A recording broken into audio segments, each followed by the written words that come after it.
Good evening. I'd like to call this regularly scheduled meeting of the Marquette Township Board to order for Tuesday, January 20th, 2015. Would all please rise and join us in the Pledge of Allegiance. Pledge allegiance to the flag of the United States of America and to the republic for which it stands, one nation, under God, indivisible, with liberty and justice for all. Thank you. Clerk Rattari, roll call, please. Trustee Pompo's excused this evening. Trustee LaRue. Here. Trustee Durant. Here. Trustee Truscott. Here. Treasurer Johnson. Here. Clerk Rattari is here, and Supervisor Limita. Here. Staff present is Manager Gerard, Superintendent Kirk Page. Committee members present is John Marks from Zoning Board of Appeals and Dave Wiegand from Planning, Recreation, and Roads. Thank you. The next item on your agenda is the consent agenda. As you are aware, the consent agenda includes those items which typically do not require immediate board action. This evening's is the approval of the prior meeting minutes of January 6th. Received committee and other reports, including the Planning Commission meeting minutes of November 12th and December 10th, the Sheriff's Activity Report for December, the Fire Marshal's Report of December, Water Production Report of December, Road Committee minutes from December 3rd, and draft minutes from January 6th meetings, Marquette County Solid Waste Management Authority special meeting minutes from January 7th. We also have a thank you letter to Semco Energy for their contribution to Lions Field. They actually donated back a portion of the cost of hooking up the service back to us for their donation to make Lions Field warming shack a reality.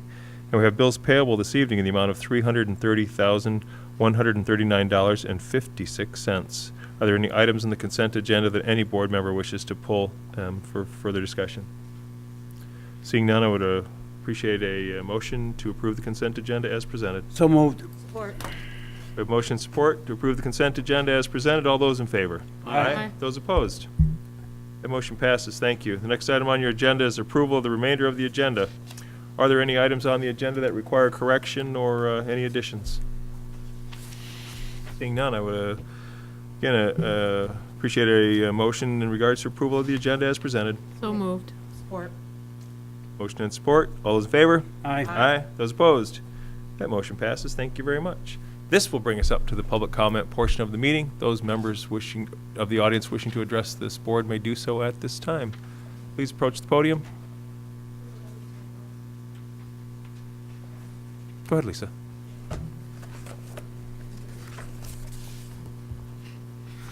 Good evening. I'm Lisa Combs-Giroux. I'm reside at actually 1330 Woodward in the township, and I'm the CEO of the YMCA of Marquette County. And this morning we had a ribbon cutting ceremony, and we invited some of you to attend. And Randy attended this morning and asked that I come this evening and invite all of you to our open house. That's coming up next Wednesday from 6:30 to 8:30 at the new Early Childhood Development Center, and it's located at 3052 Wright Street. We have purchased the former State Farm building and would love to have you come take a look at it. I think Randy was quite surprised when he went through today of what is there. It's from 6 weeks till 5-year-old that we're serving there. We've got about 75 children there, and it's just a great program, and we're proud to be part of Marquette Township. Anybody has any questions? I'd be happy to answer any questions. Go ahead, Ernie. Are you talking about tomorrow or a week from tomorrow? A week from tomorrow. So it's really cool that you found a spot after the Vanderboom School thing got switched over to the alternative high school, because we hated to see that happen. And we're excited that you are still in the township and that you were able to find a spot. We are very excited that we were able to find a perfect location, and we're glad that we were able to stay in the township too. So thank you. Thank you. See you all next week. Thanks, Lisa. Thanks for the invitation. Anyone else wishing to address the board? Going once, going twice. We'll close public comment. Move to board member comment. Those members of the board wishing to make comment may do so at this time. Lynn, start on your end. Miss comment, yes. First of all, I just came from the library meeting, library board, and Dennis took up half the meeting, but that was okay. He did a great job of opening some You know what happens when I eyes. get an audience? Yeah, a whole bunch of them, too. We know that. He talked at length about the tax tribunal. The board did ask if he or Randy Gerard would come at some point and talk about the tax tribunal. This meeting was set up for tonight, which was pretty opportune because the what am I looking for? The group? The appeals court. Thank you. Yes, State Supreme Court had already made their decision now in the interim of having this meeting set up. So the information that Dennis gave was very pertinent and very timely. And it did open up some eyes. I had already spoken a couple times and answered some of their questions. Pam Christensen, the director, also knew quite a bit of information about the tax tribunal and the impact it was going to have on the library, as well as the rest of the county and the state. But obviously, Dennis had more answers for him and more information. He gave a nice summation of everything. There's lots of discussion. And I think they are going to do some kind of campaigning, they said, after you left, that they were going to try to get a letter campaign done or some committees or something like that, and really just educate people as to the trickle-down ramification of what's going to happen in the state. It may not be this year. It could be 2 or 3 years down the road when the state coffers are going to start suffering. And how far is it going to go? Is it going to be mid-sized businesses like mine? Is it going to be homes? It's already hit apartments. This is going to be pretty devastating. So anyway, that was the best part of the meeting. They had a light agenda anyway because they didn't know how long he would be. And they approved their bills, of course. They have a proposal. Part of the library building is kind of cracking from top to bottom. I believe it's 3 floors. So they're looking into getting, or they did actually make a motion to get a rough estimate. The proposal was for $2,500 to get an estimate of what it's going to cost to reinforce, I guess would be the best word, and get rid of that crack. And it's pretty substantial. I haven't seen it, but they've talked about it for quite a while. There's also an adjoining property owner who wants to do some more work and expand some of his area. So they're in discussion of what to do with a 5 by 20 foot piece of property, 5 feet. So they're looking at easements and selling and whatnot to accommodate both them and the property owner. And then they also talked after Dennis left about the impact that the Duke Life Point Tax Tribunal decision effect is going to be on the library too. That's another $30,000 that they have to give back pretty quickly. So they were crunching numbers quite a bit afterward, trying to figure out what they were going to do. They'll talk about it mostly at their next meeting in February. And then they run around 4 or 5 different reports, but one of them I thought was kind of interesting. They average, throughout the course of the week, 75 people an hour coming in to the library. And their high days are Thursdays and Saturdays, where they have 85 and 90 an hour. I don't know what time frame that was, if they looked at 2014 or because their fiscal year is different, and it's even more different now that it's 15 months this year. So I thought that was kind of interesting. And then planning-wise, do I remember from a week ago? I don't know. Lots of discussion. The lighting ordinance, the Planning Commission and the board had gotten together the week before that and talked in a work session about what to do with the lighting ordinance. So something will be coming from the Planning Commission to the board about what we think is the best way to do. We'll work on it, whether we include street lighting, business lighting, residential lighting, how we're going to put that together. We have a policy in place right now, and the discussion is whether to make it an ordinance or not. So that'll take a little bit of research and work, trying to come up with something, and then we'll send the draft to the board. We also re-elected officers. Ellen Sargent is the chair, Steve Pelto is the vice chair, and I was the secretary. We'll also do some discussion on property maintenance ordinances, which would include grass height and junk cars and trash and the condition of outbuildings and that kind of stuff. So we'll be bringing that to the board at some point. We also are going to be working on the capital improvement program. I think we're going to do that probably next meeting or two. And the idea is to to tie a more cohesive capital improvement program into the budget and into the master plan. And I think that will tie in also with the MGT group that we've hired to do a cost analysis. I think it'll be very effective for us at budget time and being able to put it all together and have it make a little more sense, especially as far as the Public Works Department goes. And we did get, let's see, now that's not that grant. I know we got $100,000 for Public Works for the freezing. And that's right. The $36,600 we got from the MNRTF grant for the trailhead development of Schwemmwood, connecting to the Iron Ore Heritage Trail. So that was pretty exciting. And then we got a progress update on the Lionsfield recreation area. So I guess it was a pretty full meeting. And the only other thing I wanted to mention, and I don't know if maybe Manager Gerard can address it at his comments that I just found out about before I got here, is that the County Road Commission is planning on suing the DEQ. It was announced in the paper that they were, and then Mr. Iwaniki said they weren't, and apparently now they are. And my question is, if Road Commission works for the townships, when did we authorize that? That's all I have. Randy, you can field that, but we don't authorize it. They actually have a board that provides their direction. Their board met, actually, the road commission meeting was held here last evening, and after closed session discussion, they came out and move forward with the lawsuit against the EPA. It is the EPA, not the DEQ. Yep. Anything to add, Randy? Well, it was a fairly well-attended meeting. Treasurer Johnson was there, Trustee LaRue was there, along with myself.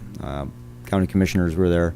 And basically, the County Road Commission is an independent governing body. They don't report to the county board. They don't report to us, basically. They're by statute. They're our DPW, our road agency. Basically, by statute, they own the roads.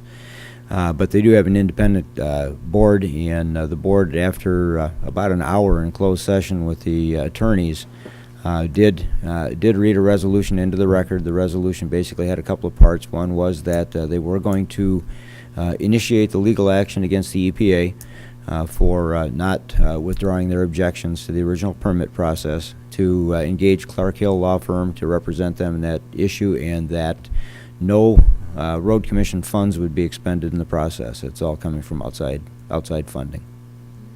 So that was part of their basically three-part resolution they adopted last night. Thank you. Mm-hmm. Other board member comment, Diana? Nothing at this time. Ernie? I have one thing on the planning commission minutes on, which one it was, but there was one thing about Mike Beck was talking about, the number of people crossing 41, 125 pedestrians per day. That was quite interesting, and I never expected that much, but the way it read, if you read further, it's probably more than that at this point in time. So I think it gets to the point where we have the light there and we have a pathway when it's plowed. But it seems like most of them are not using that. They're going everywhere they can think of in that. So that's something else that's going to have to be addressed, how we can alleviate a possible accident between cars and pedestrians there. So that would be, that's the one thing that, going through reading it, I was really surprised when I saw that. I know people are crossing because I've seen them. I didn't expect to have that many per day. So that's it. Thanks, Ernie. Pete? Just want to talk about street lighting out there. If a resident notices that there are street light out, please call the township and then we'll have it fixed, because we're paying for that. We want the lights out there. And also, it's very slippery. The roads are very slippery out there. We're getting way too many accidents in our corridor, our business corridor. It's a very busy corridor, so just watch your driving, so we don't end up with a bunch of accidents, people getting hurt. So, thank you. Thanks. Clerk Vitari? My only comments is I stopped at our ice rink, I believe, last week. The lights are now working, so till 10 o'clock at night, and there was quite a few people out there, and it looks really good. So pretty happy with what's out there right now, and I'm thinking we might have to put a schedule in place eventually. But things are going in the right direction there, so I'm pretty happy with that. Thanks, Randy.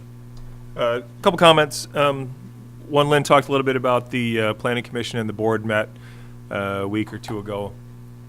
And usually do at the beginning of the year. We actually always intend to meet quarterly, but it tends to be once or twice a year. Maybe we can get on a better schedule this year. But one of the hot button issues that I think a lot of people are interested in has to do with lighting. You saw an article was in the Mining Journal about the township beginning to address that fact. We're trying to make a comprehensive ordinance that has some teeth in it so that we can enforce it, especially, new construction and those kind of things. But one of the things that makes this so unique out here is that the ability to see the night sky and how much we appreciate it. We had a great discussion between the board members and the Planning Commission members. It is a hot button issue for all of us. The Planning Commission is going to be striking out now and looking at that language on that ordinance. So I would encourage anyone who has an interest or a concern to keep an eye on the Planning Commission agendas, attend the Planning Commission meetings if you can, let your voice be heard. If it's an inopportune time, let us know, send a letter, send an email, we'll make sure that it gets to the right place, send it directly to the Planning Commission. Lynn is our board member who has a liaison to the Planning Commission. But we know it's a big issue and we want to make sure that it works for everybody. We had some proposed language earlier that had come from another municipality, and you looked at it and it talked about even lighting on the flags, and the township board had some discussion about it, but we're like, well, wait a minute, just let's not, go so restrictive that people can't do or can't have security lights on at their business at night, especially we're out in a darkened corridor. Some of those things have to exist, but I think that we can work through it over the course of the next several months, and I would just encourage anyone who has an interest in it. We did get some outreach from Scott Stobelar, I believe his name was, who was director of the planetarium for many years. He's got a wealth of information about the Dark Skies Initiative, and he's going to be providing that to the Planning Commission members as well, so that we can kind of have a cohesive ordinance here. But we're trying to do some one-stop shopping, so if you're coming into the area, you want to know about lighting or what's required, rather than have it in, a street light policy in one area and a lighting ordinance in another. We're going to try to get that all into one area. So again, if it's a hot button issue for you, please let your voice be heard. The other thing is, thanks, Lynn, for the comments from Peter White Public Library Board. I did attend this evening, and part of it was just to get the word out, really, about the implications from the Supreme Court deciding that Marquette Township and Briding Township's challenges on the tax tribunal, and to try to appeal that for a leave to the Supreme Court. Unfortunately, the Supreme Court doesn't believe that it has statewide implications. We beg to differ. So I presented a worst-case scenario to the library. It was tough enough to be the bearer of bad news, saying just for the 12 pending tax tribunal cases that we have on record who are awaiting the outcome of our legal challenges, the refund from a library standpoint is going to be almost $28,000. And, it's tough for them to look at our current budget and say, wow, we've got to give back $28,000 just from the last 3 years of tax collections. But when you put the worst case scenario together, where all the commercial businesses end up in a successful tax tribunal challenge, we're looking at a $1.8 million impact per year to Marquette County operations. That's from a library perspective, that was $38,000 a year that would come out of their budget, which is really tough on a we're not a big operation here, and Peter White Public Library is a gem, and it really seems, it's so cruel to see that kind of an impact just from the stores in Marquette Township. When you start looking at the impact to Marquette County of $1.8 million, it's ludicrous that the Supreme Court doesn't see this as a statewide issue. The only thing that we can do is legislative hope. So what I did at the Peter White Public Library was try to get them to, fan the flames a little bit, reach out to their membership, reach out to library organizations statewide. One of the things that Representative Kevla told me is that too many representatives in Lansing think of this as a local issue or a UP issue, and they're not willing to champion the cause. So he and Tom Casperson will not push forward legislation until they've built up enough momentum, which will probably be sometime later this summer. But because of that, it's really important that all of us reach out to our local representatives. If you're a member of a group, if you're a member of a trail organization, your funding's getting cut. The schools really have to wake up and realize that when we cut that state education funding, when they're looking at the $750,000 that they're going to have to give back just from the last 3 years alone, I know that Lansing pays out per pupil and they'll make you whole. I've heard your arguments about that. But eventually, what are they going to pay it out of? The pot keeps getting smaller and smaller and smaller. And as this thing blows up and goes statewide and becomes viral, 3 years from now is when they're really going to feel the impact as all these things come together, and suddenly it's going to be too late. You saw the IBM case. When it came forward, the state treasurer said, oh my gosh, this is $1 billion hit in our coffers. They had legislation pending 2 weeks later. Well, we've been under siege for 3 years, and we can't get legislation out of committee. It's not fair, but we got to get our voices heard. So I went there to try to champion the cause. We'll be at the Michigan Townships Association Educational Conference down in Grand Rapids next week. All of us will try to champion that cause.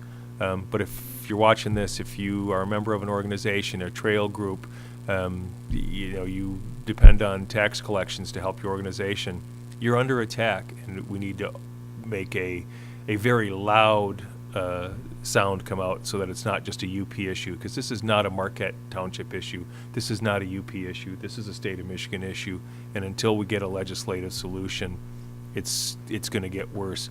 The people in our seats are going to have to decide to either do two things: put the cost of government on the backs of residents in exchange for the commercial tax breaks, or we're going to have to eliminate services. And it's going to be non-essential services, the things that make a community like ours so special. It's going to be the recreational trails. It's going to be the Lions Field Recreation Area. It's going to be, those kind of things, Iron Ore Heritage Trail Recreation, and unfortunately, I hate to say it, but library services. And it's just, to me, it's just the most unfair thing that I've ever seen being sponsored by the State Tax Commission. And until we get a legislative fix, it's going to continue. So let your voice be heard, and I'll get off my soapbox now and close board member comment. We do not have any unfinished business to take care of this evening, believe it or not. So move to 9 business agenda item number 9A, consider the budget amendment number 2015-01. Clerk Rattari. First budget amendment of 2015, which is 2015-01, and I'll give you the highlight of that.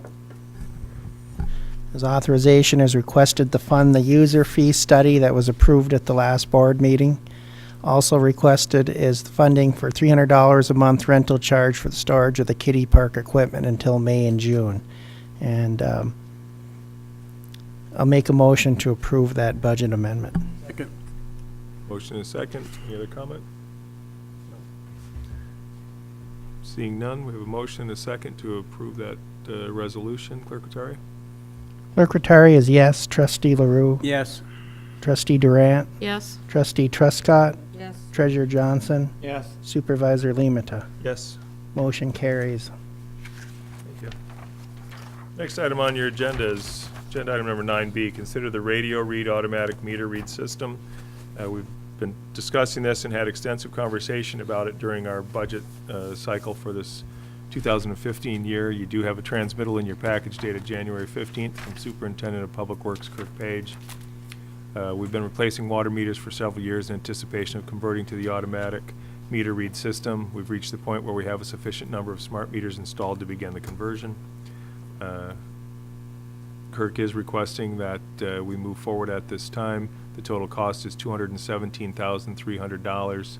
The cost proposal is part of a larger master project agreement, which is currently under review by Attorney Roger Zappa.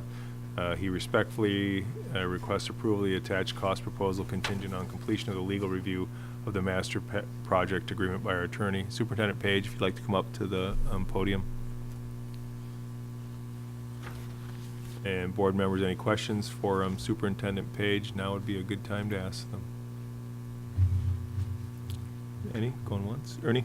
Going through it, it seems like the logical way to go, but the question I have is that, what's the projected savings when this is fully implemented in that, and how long will you start thinking using that savings? I don't have a dollar amount. It's basically going to increase efficiency quite a bit. It's going to relieve the responsibility on service workers from physically having to read the meter. It's gonna be an increase in the customer service because, you know, it's totally automatic. It'll be able to monitor hourly the consumption and other information as well, which would be useful to us and to the customer. So in other words, we could notify the customer if they get a spike in their use, you know, that's would be like an anomaly. We can use it to analyze usage patterns. That's a basis. That's the basic advantages of it. What I was getting at, because I know you have at least one, if not two employees plus truck and everything else going out there. Plus Right. you gotta come back and re-enter it into the computer. Right. There's savings there.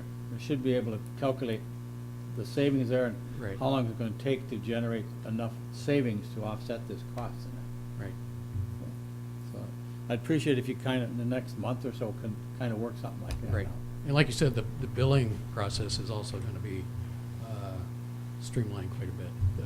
Because right now, you know, it's still, even though we use electronic equipment to collect readings, they still basically have to be transferred and they have to be physically manipulated and billed. So with this system, the readings will be automatically generated. They won't come to us, they'll go to servers that we're paying for the service, data storage on somebody else's servers.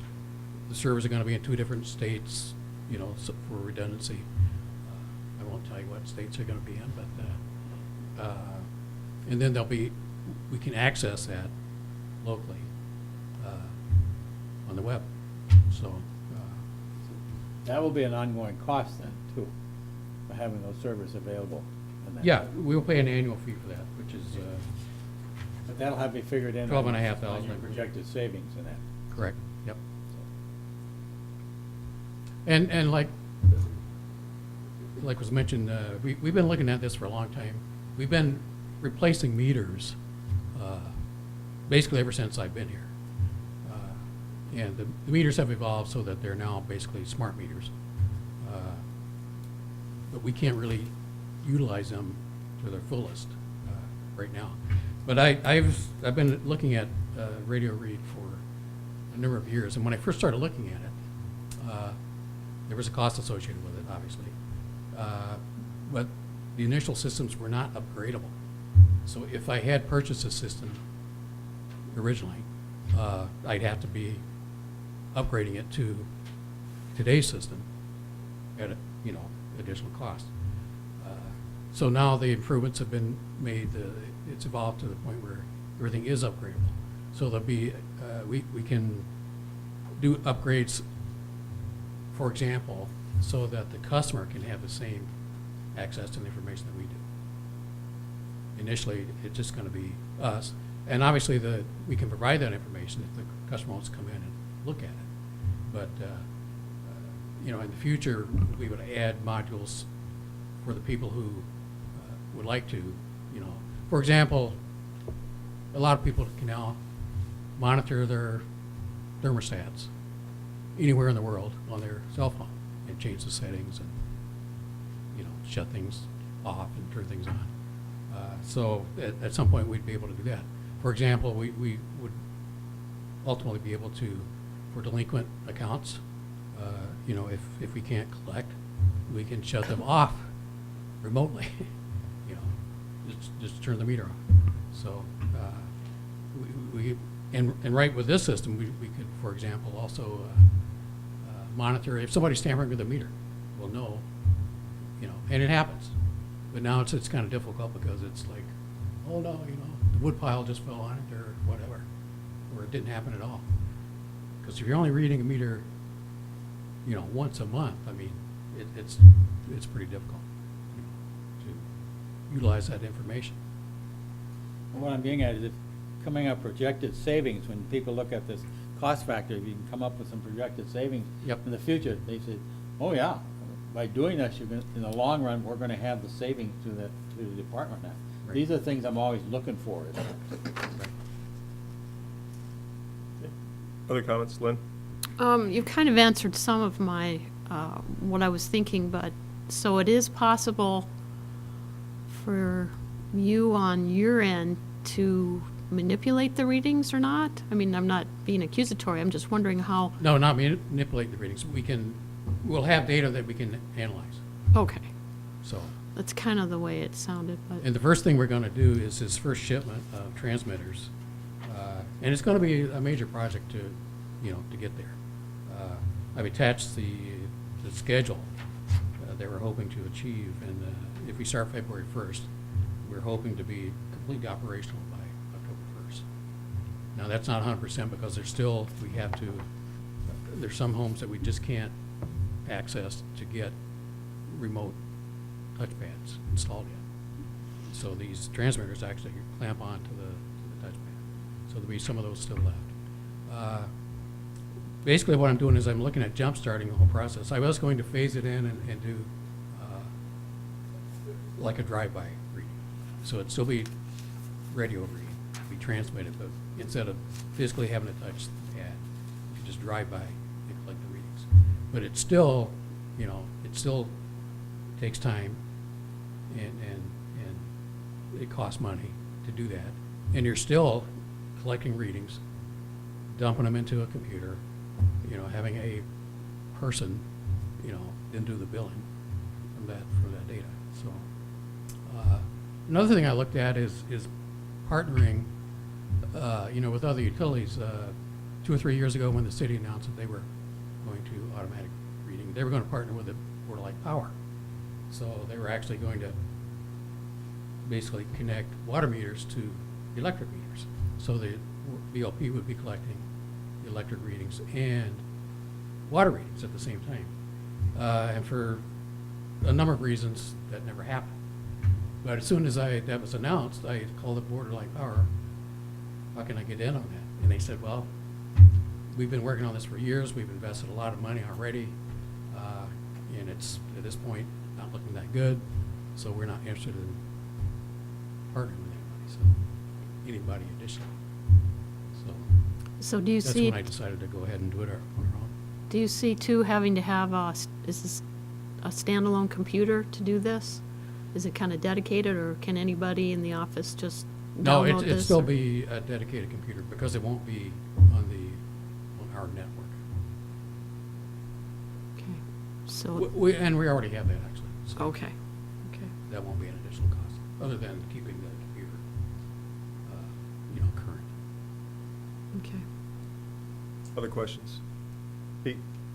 In your report, you said 99% of it can be done by this system, and only one house of all of them are going to not. Right, be yeah. able to- The company pretty good. before, they do what's called a propagation study, so they geo-reference where the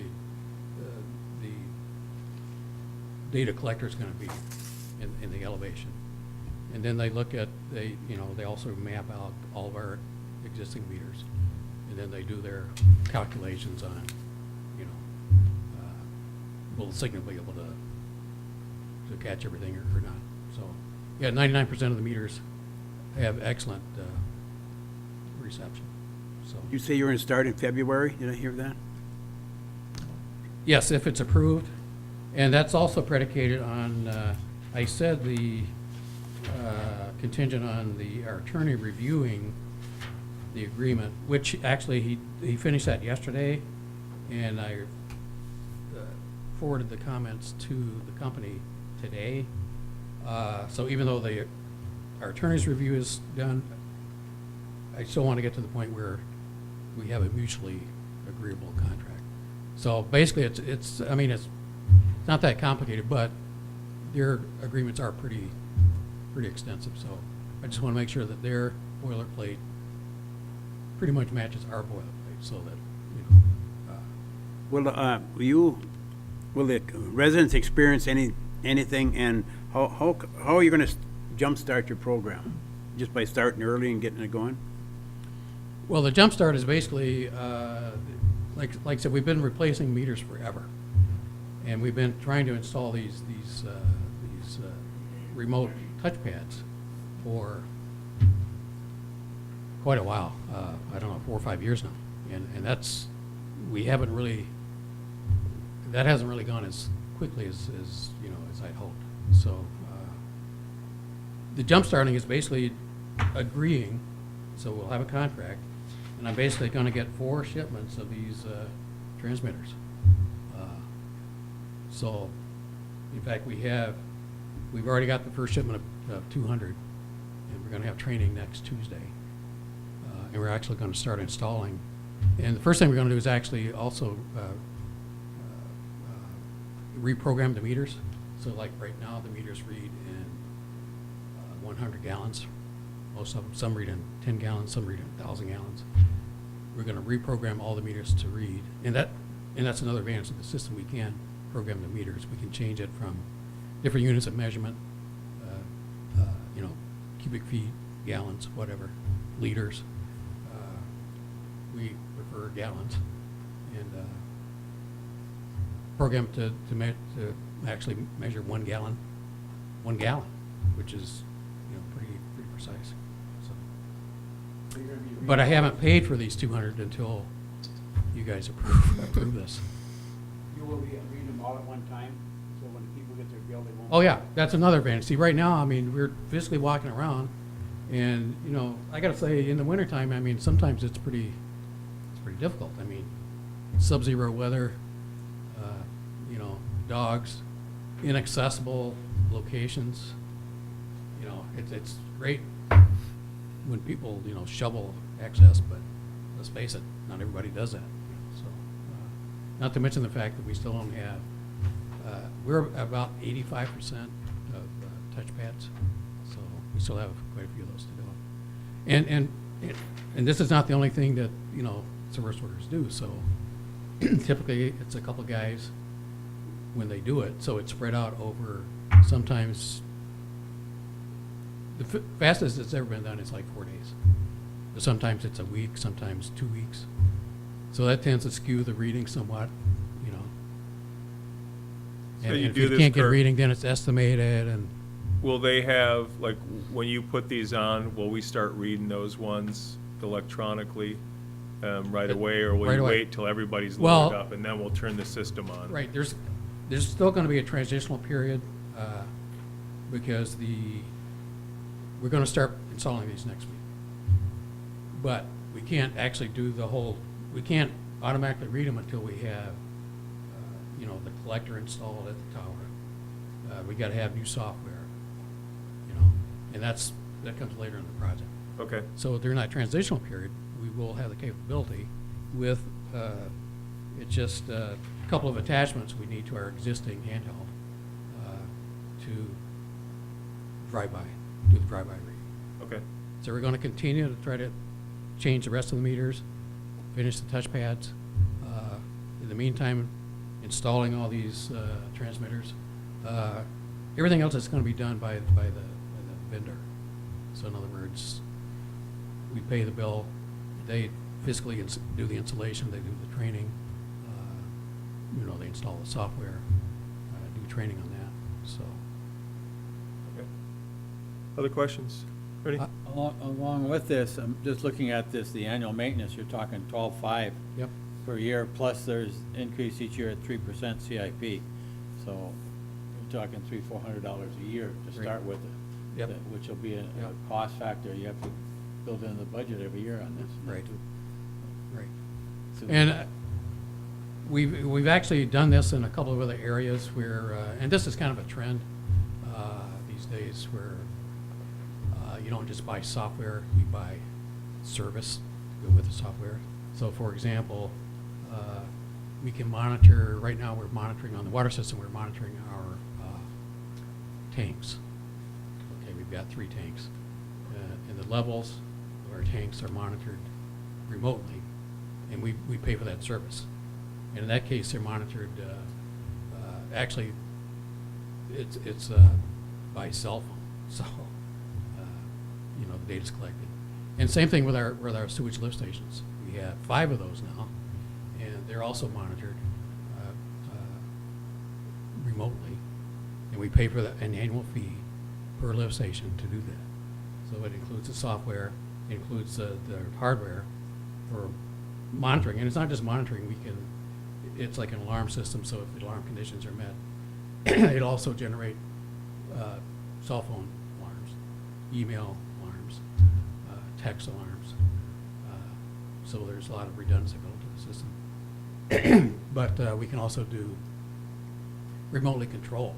So if we get an alarm, we can, again, go online, we can physically see the lift station, the pumps, the wet well level. We can turn pumps off, turn them on. So, and we pay for that service. And again, it's not on our servers, it's remote servers. Other questions? Lynn? So how do we, some of the customers now are gonna have to have these new meters installed instead of the touchpads. What I'm wondering about is how do we notify the customer? Do they have to do anything? Or are you coming back to their house to replace these and put the antennas and stuff on? Well- Or is someone else coming to do that? No, we're doing all the on-site work. So we install the meters, we install the transmitters and the touchpads. So you're gonna need to, So we're gonna continue to do so we need to notify the customers Right. that they're gonna be. that. Right. So we're gonna maybe put something on the back of the newsletter or something to tell them that this is gonna be happening? We So have done they're that, but aware. we basically, we've already been doing that process. Once we get the touchpad on, the customer has to do nothing, Okay, because we just clamp the transmitter on the touchpad, okay. which is outside the I house. thought you were swapping maybe. The problem is, it's actually, access, and then, even if we can get access, in a lot of cases, there are all kinds of issues where, actually Dave has an issue where, the basement might be finished and because it's still a physical wire from the meter outside to this touchpad. So sometimes that's difficult to do or impossible to do. So it's just really a matter of scheduling. Okay. So I think part of it you answered, you're talking about that touchpad, that little black button that's on the outside of the house. Yep. That, Yep. just attaching the relay to that. Right. And what we're gonna have after, when we're all done here, is like maybe a 4x6 beige colored box, which will be clamped on top of that black guy. Some people a little bit finicky about, for some reason, you've got like this giant gas meter. A lot of people have telephone communications boxes. But when it comes like a little thing on for measuring water, it's like, oh no, you can't possibly do that. But whatever, we'll do with it. No other comments? Oh, Clerk Jerry? As a former water meter reader in the city of Marquette, I wish the system would have been implemented many years ago, because Kirk is absolutely right. This time of year, you're supposed to keep your meter clear, but unfortunately, a lot of people don't, and you're going over snow banks, and you need snowshoes in some areas to get to the touchpad, and it's just a very hard thing in the wintertime to access a lot of these areas. And so I would be in support of the system, at least to transition us into because this is the way in the water industry. This is the way of the future. And like these meters, they got batteries that last 10 years on them. 20 years. Or 20 years. So, it's when you change it, it's going to last a long time. So I think it's a good investment. Right. Another thing I forgot to mention was, Ernie asked for the cost savings. And of course, there will be some cost savings. But, 75 to 80% of our revenues come from meter readings. Okay, so, and that's the part that I'm curious to see exactly how much, obviously with increased accuracy and, all the meters being read at the same time every month, I'm hoping to see an incline rather than, a decrease. No other questions? We have Lynn? I'll make the motion to accept the proposal for the radio read automatic reading system from Advanced Metering Infrastructure and HD Supply for the amount of $217,000. Second. Motion and a second. Ernie, go ahead. Can you, on a contingency of the attorney review and that? He's already done it, though, you said? Well, he has completed it, and what I was saying was, it should be. The two of them need to talk? Right, yeah. Okay, sure. Friendly amendment? And so you're okay with that, Second. yes? Yes. Anything else? Not. Motion and second to approve in the amount of $217,000. All those in favor? Aye. Those opposed? That motion passes. Thank you. Kirk, don't go anywhere. The next item on your agenda is 9C, consider the Public Works replacement vehicle purchase. You do have a memorandum in front of you from Superintendent Page dated January 15th, just talking about the request for proposals had been solicited from local dealers for use small 4x4 extended cab maintenance utility pickup truck for the well operator to replace the 1992 Jeep that we have been using for that purpose.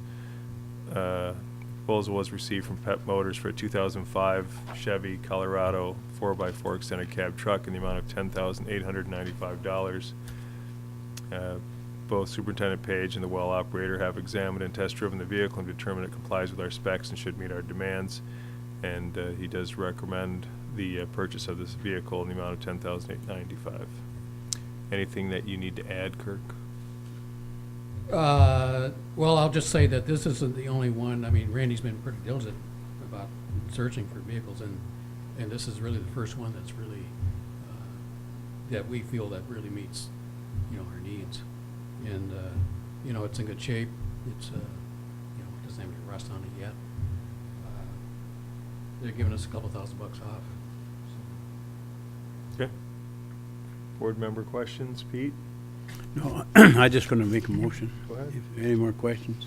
I'll make a motion that we buy the 2005 Chevy 4x4 cab from Pep Motors for $10,895. Support. Motion support. Other comment? Question I have, I'm always concerned when you buy used vehicles on the tires and the brakes and all that, so are you satisfied that they, As of today, they're fine. Secretary? So when we purchase this vehicle, are we going to then get rid of that Jeep or? Well, the day that I wrote this, there wasn't really anybody else around that I could really ask. I don't know if anybody else wants it or.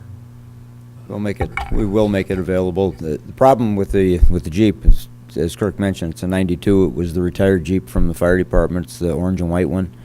The issue with it is the body's rotting off of it. It's 22 years old. It doesn't have a lot of miles on it, 62,000 miles roughly, but the body's rusting through from underneath. All four doors, back fenders, both sides. So there's going to be significant work that has to be done to it, and it's just the value is just not there. So we'll put this out on bids, same as we have with the others. With regard to Treasurer Johnson's question, the truck has been gone through. I was working with Pep Motors. They found this vehicle down south for us, checked it out, brought it back up here. They've done repair work to it. The only thing that we would do with it is probably pick up a set of full winter tires to switch off summer-winter. Yeah, probably a bed liner and a trailer hitch also. Other questions? Seeing none, we have a motion and a second to approve the purchase for the well operator, the new 2005, the brand new 2005 Chevy Colorado, amount of $10,895 from Pep Motors. All those in favor? Aye. Aye. Those opposed? That motion passes. Thank you. We'll see the Jeep come back through with a declared value of salvage or whatever, and you'll put it back out. Yeah, I mean, it's a four-wheel drive, and it functions, so it has value. I'm hoping we'll get at least $1,000 for it. Do you need a board motion from us to just get rid of it at this point so that we can just move forward and not have it come back to us? I mean, You could for record. I think it would be to make a motion that we get rid of the surplus vehicle once this purchase is completed. It doesn't have to come back for us on the Jeep, and then allow him to put it out on bids and get whatever he gets for it. Somebody would make. So that moved. motion. Thank you. Or, Motion support. Any concerns, comments, questions, Ernie? May want to advertise it as a brush vehicle. Well, We it's, can make it available to other nonprofit Oh, absolutely. municipalities or whatever. It's just. and that's typically what we do. Basically, we put a notice out, an email notice out to the surrounding townships, basically letting them know that we're parting this vehicle out, you're getting rid of it, basically, and if that doesn't go that way, then we put it out on bids. If they have any orange duct tape, they can make it look just like new. We tried that more. It's a little more serious than that. The motion is second to allow manager Gerard to dispose of the surplus vehicle after the completion of this purchase goes through. All those in favor? Aye. Aye. Those opposed? That motion passes. Thank you. Next item on your agenda is 9D. Consider the Northwoods Water Reservoir proposal. Superintendent Page. Okay, this is something that's fairly routine. We do this at least every 5 years for all of our water reservoirs. Northwoods is due 2015. We last inspected it in 2010, and we installed cathodic protection at that time. So we have a professional proposal here from Nelson Tank Engineering Company. And we've been working with these guys for a number of years. They're really, this is all they do is structural analysis and corrosion control on steel structures. They're very efficient. Their rates are reasonable. The service is outstanding. So they're proposing to do it for $2,600, which is do the inspection and prepare a report. When they do the reports, they provide future cost, which I use for budgeting purposes. So they'll say, in 5 years you're going to need to paint the interior, and it's going to cost this much. This isn't the first time that this has been before this board in the course of us being together. It's a pretty routine, standard thing. He's offering an alternate remote operated vehicle inspection, which I'm still not in favor of. So. Okay. So, what's board's pleasure? I'll make a motion that we accept the proposal from Nelson. I'll second. Motion is second to accept the proposal in the amount of $2,600. Other comment or questions? Clerk Patari? Kirk, when is the start of this project? Probably in the spring or summer? Yeah, it hasn't been scheduled yet, so I can't say for sure. That's one of the reasons I'm bringing it. Sometimes I wait till later to request approval. This time I'm hoping I can get to the front of the line. But there's still, he tries to schedule work, groups of, communities in the same area. So in other words, he doesn't want to make 6 different trips to the UP because he's based out of Lansing, and he has a lot of downstate work as well. Well, he doesn't know what he's doing, clearly. He's got the opportunity to make 6 different trips to the UP. I highly recommend that he do so. It could probably change his entire outlook on life. Well, actually, a lot of consultants and other people as well certainly like to do that. But they also like to get paid when they come, so. True. Ernie? I know you have, reading through that, you have to drain the tank and that Yep. takes it out of service and that. Right. When you drain the tank, you just bring it down as you're utilizing it and then shut it off and that go forward. Right. We do have to physically drain the last 2 or 3 feet. So, because we get down below there are side hatches on the tank. Once we get below that level, that's the point where we have to shut the tank off and physically drain it. Kurt, when is the next tank due? I can't recall. I'll have Okay. to. I'm guessing probably the Cox. I can't remember the last time. Probably the Cox is going to be the next one. Other questions or comments? Seeing none, we do have a motion and support to approve in the amount of $2,600. All those in favor? Aye. Those opposed? That motion passes. Thank you. Thank you. Thank you, Superintendent Page. Have a good evening. You're dismissed now. You get to go home, although you're welcome to stay, Kirk. Thank you for scheduling me at the beginning of the meeting, though. Yeah, that's a good suggestion. The next item on your agenda is 9E, consider the parking lot lighting. As you know, we had to expand our parking lot after we moved into the new facility based upon the amount of rentals and the folks who were here, and we had an issue with folks parking out on the street, creating an unsafe situation on Commerce Drive. Unfortunately, and Trustee Pompo had sent a request to Clerk Rattari just questioning about, throughout this whole process and during the site approval, why nobody noticed that we didn't have lighting as part of it.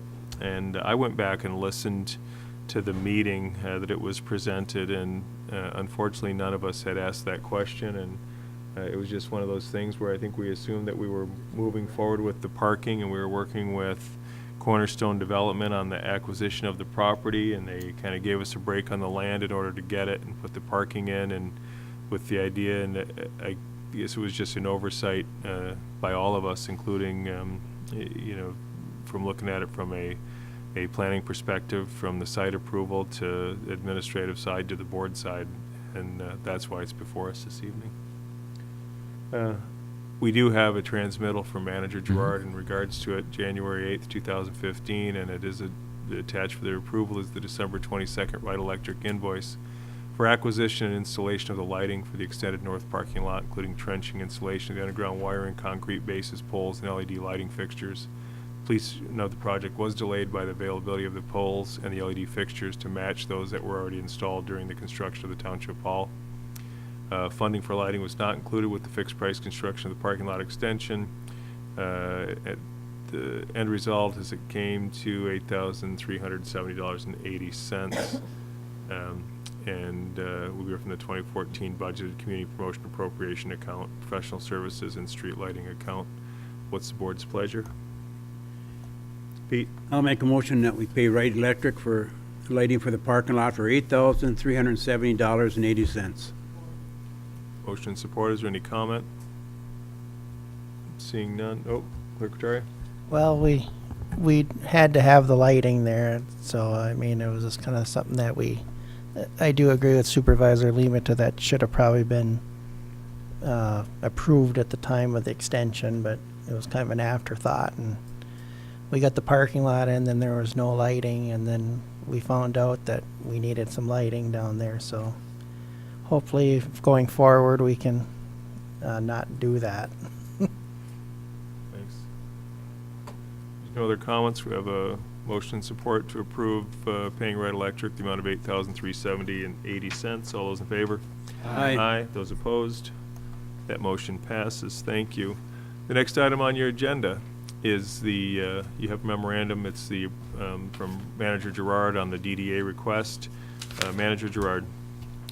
This is before you as a request from the DDA, not a recommendation. The rationale for that is the DDA met last Monday, did not have a quorum present, so they could not take a formal action.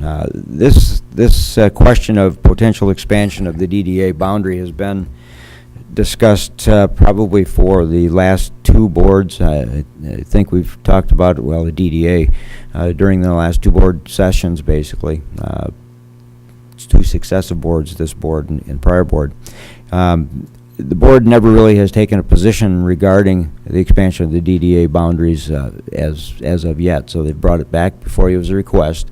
The request is simply for you not to approve an expansion, but to authorize the DDA to take a look at the potential expansion to bring back to you as a recommendation at some point. The expansion of the DDA boundaries is about a 6-month process from the time it's approved. If you approve an expansion, it takes 6 months for it to occur and to be approved through the various public hearings that need to be done and publications that need to be done under the ordinance. The rationale for extending the DDA, and in your packet you have two maps. The map that's outlined in yellow is the existing Downtown Development Authority boundary that was established in 1985. It has not been changed since it was first established, and that was to identify the areas that the township was targeting for development, basically within the downtown development area.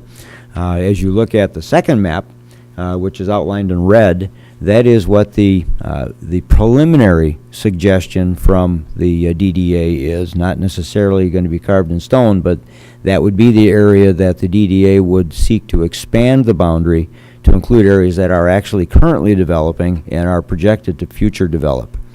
That would be within the DDA boundary. Now, the purpose for doing this would be to provide amenities within the downtown development district, such as lighting, such as walkability, such as pedestrian crossings, things such as that, and spread that cost within the downtown development area.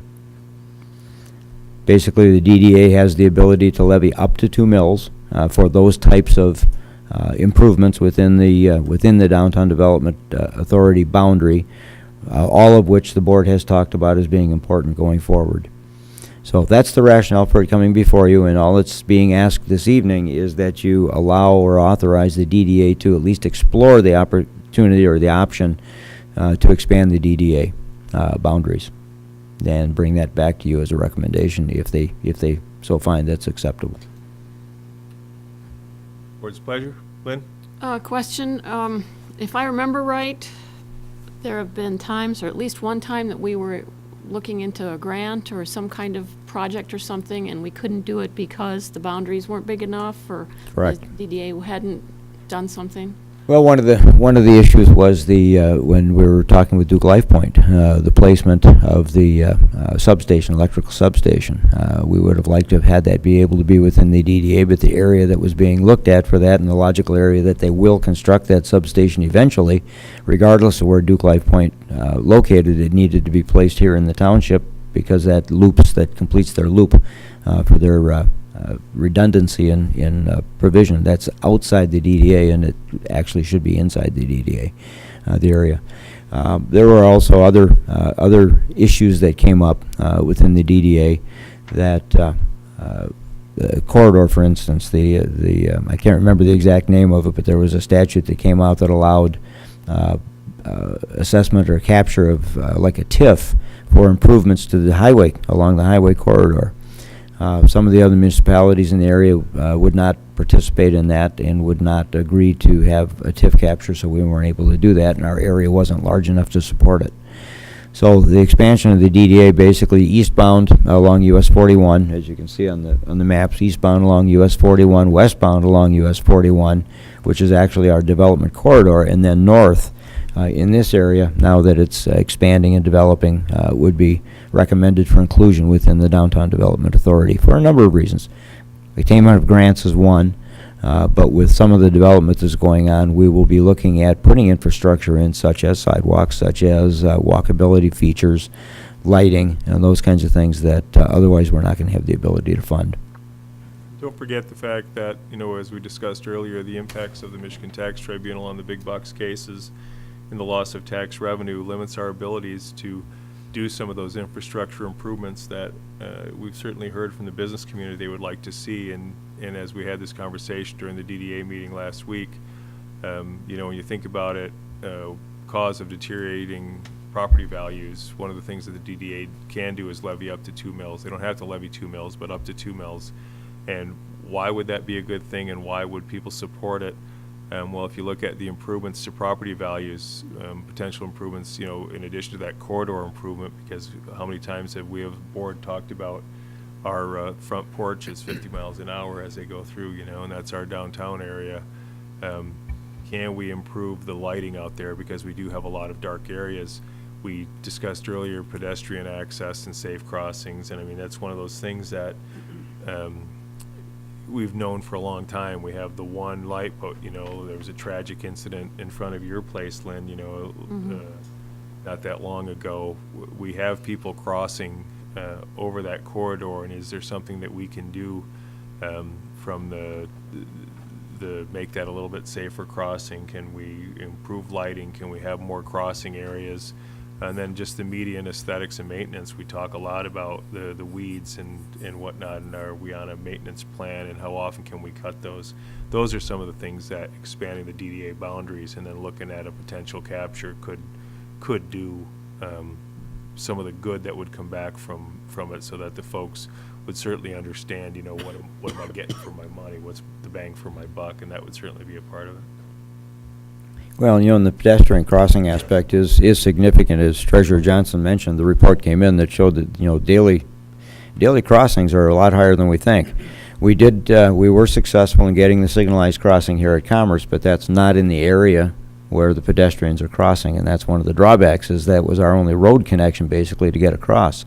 Where they're crossing is further to the east, where the hotels and the restaurants are. That's where the pedestrians are running back and forth across the highway. You know, some with tragic results, but that's the area that needs to have lighting, or needs to have some designated crossings somehow, either over or under, to allow crossing back and forth to Perkins, to Buffalo Wild Wings, to the various hotels, and, you know, those kinds of things. And that's where the crossings are. The other major area where there are crossings is a little further east, which is actually in the city of Marquette, in the area of Holiday Inn and Holiday gas station. There's a tremendous amount of traffic back and forth there.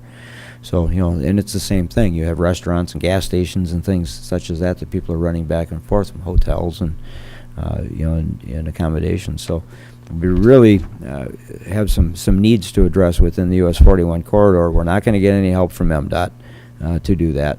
We're not getting any help from the Road Commission to do that. You know, so one of the ways that we can do that is through design of our own improvements and funding of our own improvements. Pete? Can we move this on without a motion from the DDA?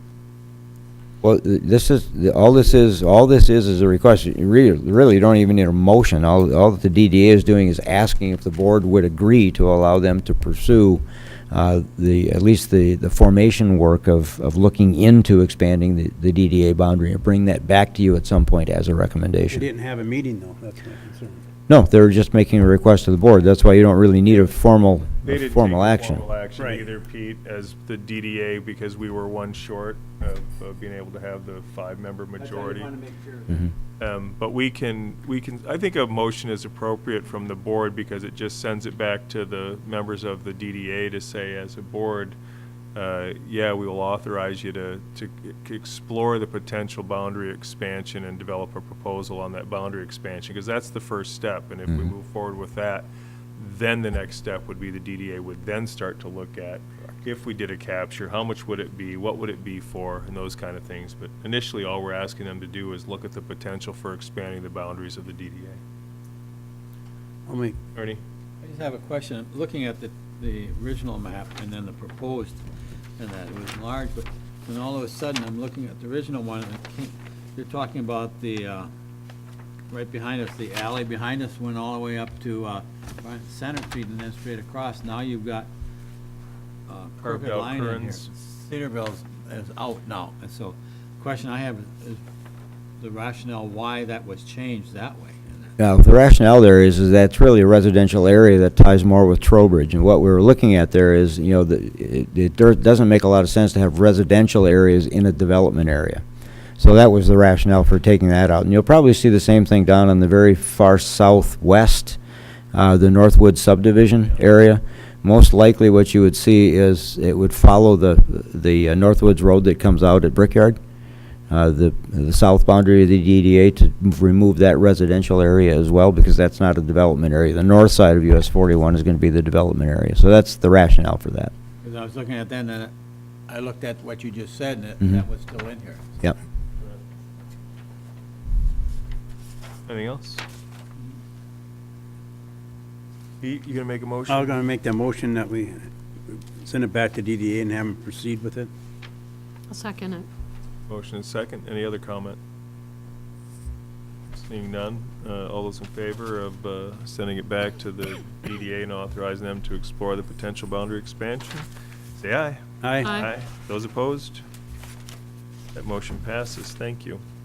Randy, you want to set that out, and then I don't know if we had that other meeting scheduled yet for the DDA, but also while I'm on the DDA, I would say that we did have enough active members, other than there was a conflict with a fire department officers meeting, and so one of our members had to be in attendance at that meeting. But it does mean that we certainly may have some openings on the DDA to replace some members who are no longer interested in serving. And if that is the case, if you would send your information to me and let me know that you have an interest in participating in Marquette Township's DDA board, we would absolutely love to entertain any new members who have an interest in serving. Now, we do have one definite vacancy now on the DDA and one possible. And with that, the next item on your agenda is 9G, Manager's Report. Randy? This will be brief. I only had 3 items on there. I was out of town part of the week and ill part of the week, so there wasn't a whole lot I was going to put on. Main thing is MGT was here. They came last Tuesday, started meeting with the departments, spent the week here.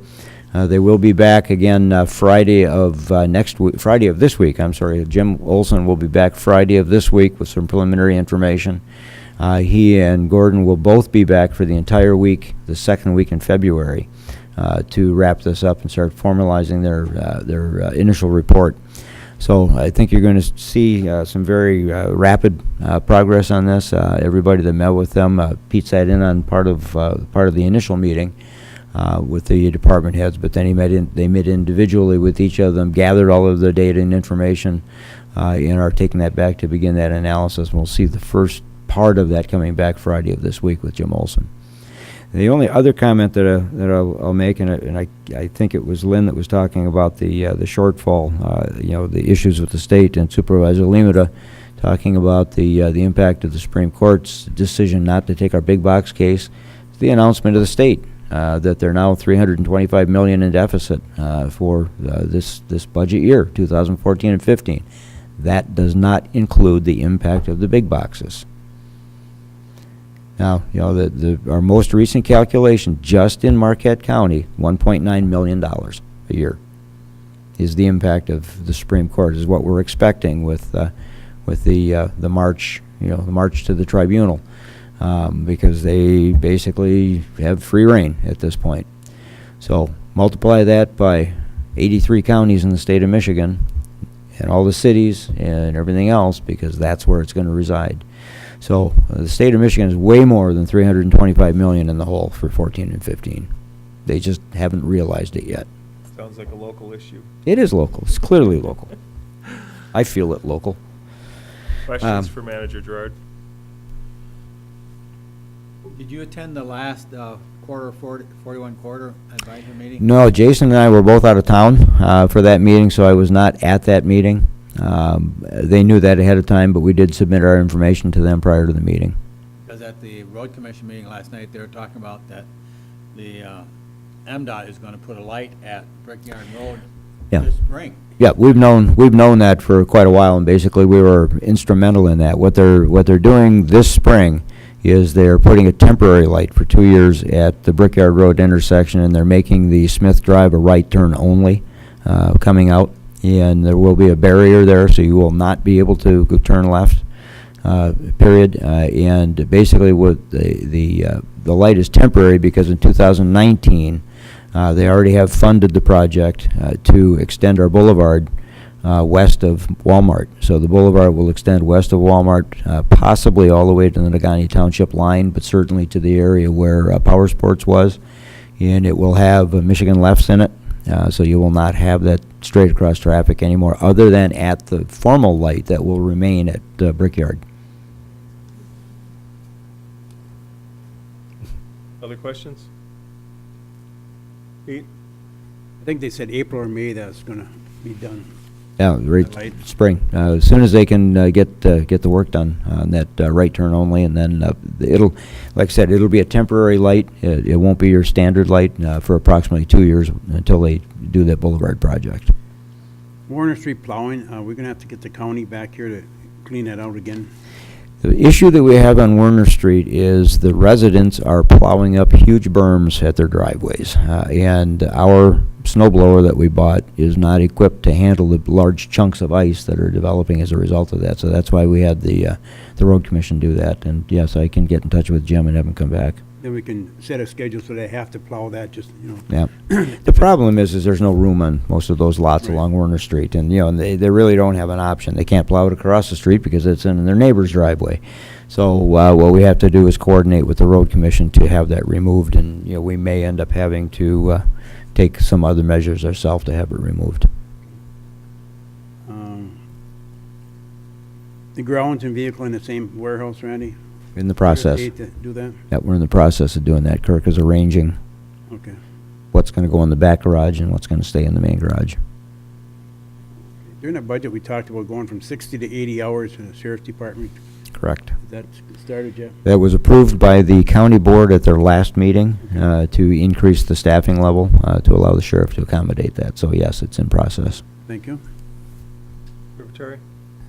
We have a date and an open house yet, Randy, for the Public Works I facility? don't. I have to get together, Kirk left. I have to get together with Kirk and set that, but I would suspect that we should be in position to do that within the next week or two. Yeah, because that is I was in there a few weeks ago, and that is a very nice building, and hopefully the residents can come in and see that remodeling of that building for that use, because I do think it was a great reuse of that facility, for what we had and what we have now, so. Randy, I left it off the agenda this time, but we talked about it, and I'm glad Pete asked the question, but the board was very, is concerned with the asset management program, and I know you have notes in here about MGT. It was going to provide you with some information as well, but I know that from a board's perspective, the board's very interested in knowing that we are having our employees are parking the Public Works vehicles in the facility now, that only the people on call are taking the vehicles home, and that the Public Works vehicles will be being combined building and grounds will be combined, and they will be parked in the facility as well. Along with fire department, yes. Okay. Yeah, they'll all be under the same program. And we're looking forward to hearing your recommendations from the asset management standpoint and how that goes. And I had it on for this agenda and took it off. I don't want to put it on if you're not going to be prepared for next agenda. We'll be gone next week for that thing, so I will push it back to maybe the second agenda in February if you think that would be appropriate for you. That'd be fine. I expect to have some of that information back Friday when Jim Olson comes back. He and I have discussed it, and he has some alternatives that he's going to propose when he comes back Friday. Okay. Anything else for Manager Gerard? I just want to make a comment. I sat in that meeting with Olson, and I was kind of impressed about some of the questions they asked. I think if they do that with every department, I think our budget's going to go a lot smoother. They're asking questions, what we're doing, why not do this, why not do that. So I think it was a good meeting. I think we're going to get good results, and so that's good. And I think, did we receive any money from for the freeze yet, Randy? Yes, the $100,000 check did come in last week, end of last week. If there's nothing else, we'll close manager's report and move to public comment. Those members of the public may address the board.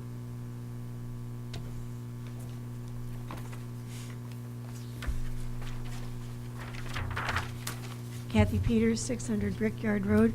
I've got a bunch of things to mention. Happy to hear there'll be a light at Brickyard Road.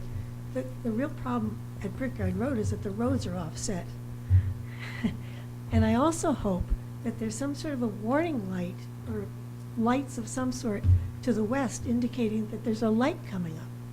Because people come down that highway 70 plus miles an hour, particularly if it gets to be winter. They're going to be going everywhere but stopping. Okay, that's my first thing. The second thing, talking about people going across the highway, I saw a dozen snowmobilers roaring down the side of US 41 so that they could get over to get gas at Cenex. And I don't know whether that's an approved behavior or not, but it's a little unnerving to have a bunch of snowmobilers whipping along like that. I know they crossed down at the Holiday Station, but somebody needs to make sure they know what to do.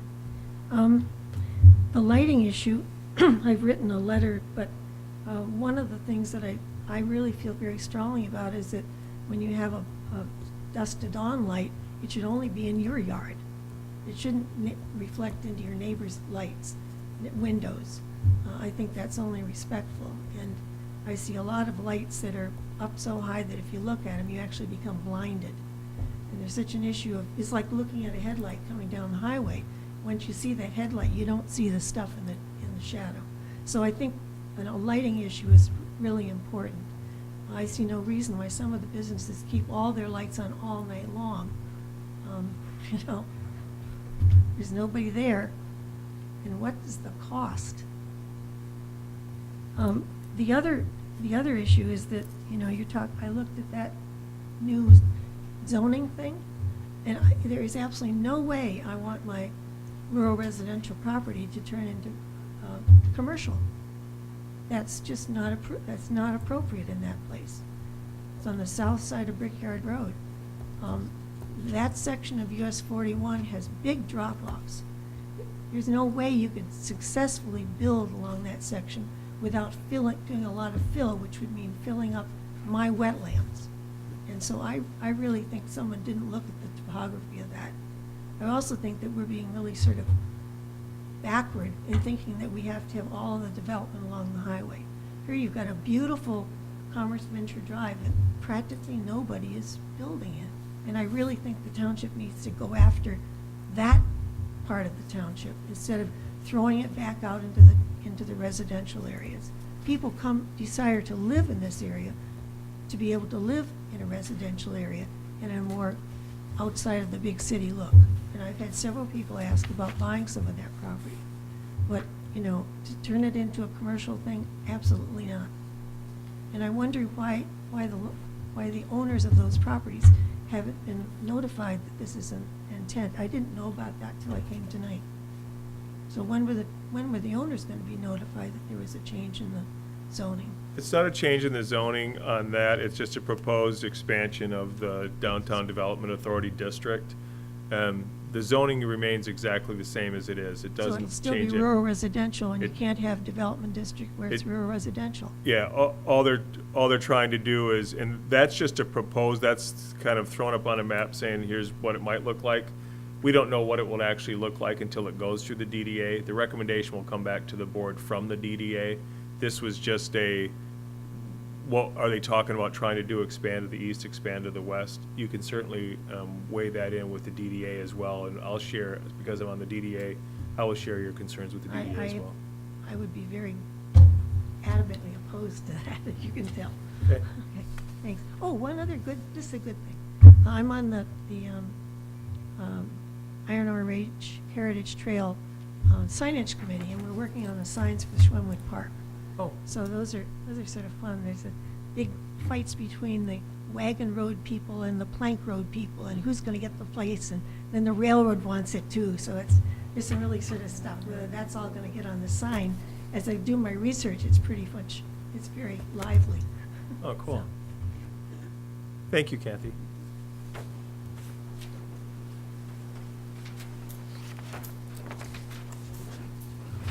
Dave Wiggins, 350 Brickton Road. Just as promised, update on the warming house. We've taken a little different approach to it, and I don't remember if I mentioned it last meeting or not. Due to the cost of trying to thaw out the frozen ground with ground thaw material, which comes out to about $2,500 or more. To get the frost out of that, it seemed like an inordinate expense to do that. What we've done now is we've installed the interior partitions, and we kind of have them hanging off the ceiling. And, where Wright Electric is going to come in and put their rough-in electric in, which after that's inspected will allow us to heat the building or insulate the building completely, which will allow us to use the regular furnace that was going to be installed anyway to heat the building up to thaw it out, so there's not going to be any additional cost in there. It'll push the project out about another week and a half, but I think it saves us enough money that it's worth doing that. And then Clerk Rattari mentioned some scheduling of ice rink usage, and having been over there for the last 3 weeks, pretty much daily, and I've been making a point of going over on weekends to see what's going on. There is always just a whole group of people, a dozen or better there at any time that I've been there. And I don't see where there's any conflict at all. There are kids skating on one end of the 5-, 6-year-old kids on one end of the ice just skating around, and there's kids down there playing pond hockey on the other end. And other than when the high school first lets out, the high school kids show up about 2:30, and from 2:30 to about 4:30, they pretty much take over the rink. And there's some pretty aggressive play going on over there. But after that, I'm surprised at all of the adult supervision that goes on over there, whether it be a coach that's over there with 2 or 3 kids working on something. There's always adults in there that are taking care of things, and there's always kids out there that are just skating without hockey sticks. And I haven't seen a conflict. I haven't heard anybody coming to blows out there. I really think we ought to take a wait and see on that scheduling the rink usage until somebody suggests that it's becoming a problem. Because right now, I just don't see where the problem is over there. And the other one is the US 41 corridor study that Mike Beck did. And out of his 125 pedestrian crossings, a good portion of which are not at any crossing. I would suggest that the reason that that's not at any crossings is because the crossing we have has not been plowed since winter began. And even when the county did Werner Street, they did not clear the crossing across Commerce. And that whole safety strip that was put down Commerce and all the way up towards Lost Creek hasn't been cleaned all winter, which looks bad. I mean, we put that in, we told them it was going to be a walking strip, and now we're not cleaning it. I think we ought to take some motion to clean that. And I think one of the problems is if you have a snow event, and if the county cleans the roads and it sets on the shoulders for more than a day, Manager Jura is correct, that snow blower is not going to get through it. If you're going to move that out of the way, you have to move it out of the way when the county's plowing it, or you're not going to be able to move it in a day or two later, or you're going to have to get a bigger piece of equipment to do it. But we've got a lot of walking trails or safety strips along those roads that are not getting used in the wintertime at all, and I think that's why you see a lot of traffic crossing 41 at some place other than a crossing. It's got to be a tough place to get across, especially in the wintertime. And we're talking about adding more. We're talking about adding a safety strip all the way down Ontario. We have to come up with a plan on how we're going to keep all this clean, because there's nothing out there that says this is going to be the program. And the last thing I want to comment on is I'm curious if expanding the DDA would be instrumental in putting more, or could be used to put more pressure on MDOT with their renovation of the US 41 corridor.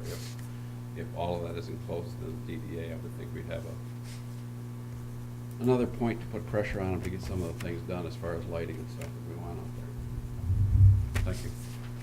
Thanks, Dave. Appreciate your comments. Did anyone else? We'll close public comment. Move to additional comments from board members. Pete? No. Randy? Nope. Ernie? I have one thing to bring up. Being the treasurer, I always have to kind of bring up one item, and tax collecting. Nah. That's coming up the middle of February, that you either have to pay or you start getting penalized. So look at your tax bills as to when you should have to pay them, and we'll gladly accept it anytime you come in. And so I have one more shot at our next meeting to tell you the exact date, but be prepared in that. So. Thanks, Ernie. Diana? Lynn? Nope, thank you. Well, I got just a few things, take about 45 minutes. You know. Move to adjourn. Actually, I appreciate your comments, Dave, especially when it comes to Lions Field, and it's been one of those things where, you know, we've had a few people ask us and asked about reserving it, and the thing is, we don't know. I mean, we know we have a world-class facility out there. We're very proud of what the township's been able to do, and again, hats off to you and your crew of volunteers for all the work you've done, because you made it possible. But I don't want to get in the way of it either, and that was our concern. Are we making sure that it's not always taken over by hockey? Is there plenty enough time for the kids who just want to go out and open skate? I'm really glad to hear you say that you haven't seen the conflicts, that they share the rink well. They'll split it and open skate on one side and play a little hockey on the other. there's no sense in getting in the way of ourselves and setting artificial times for open skating and open hockey if there's no call for it. And when people have asked me about it, I said, we've kind of taken a wait-and-see attitude. This is a new rink for us. The warming shack is going to make it even more popular. Maybe as it becomes more popular, we'll create an issue where we need to correct it. But until that happens, I think it's a good wait-and-see approach works. Also, just for everyone to know, I did get a call from a coach with the U19 national runner-up girls hockey team from the Marquette area, and they're talking about perhaps in February putting on a little exhibition hockey game out there on a Saturday, and challenging the perhaps U16 boys or maybe some other team, but asked if they'd be able to do it for a couple of hours, and they'll even sell hot chocolate and hot dogs while they're out there and kind of make it a big deal and give us a chance to get more people exposed to the fantastic facility that we're developing out at the Lions Field Recreation Area. So as more information comes available on that, they pick some dates and have some ideas, we'll forward that out to the board. Other than that, that's it. I would entertain one additional motion this evening, and that'd be to adjourn. I'll make the motion to adjourn. We have motion and support to adjourn. All those in favor? Aye. Aye. Those opposed? This meeting is adjourned. Thank you.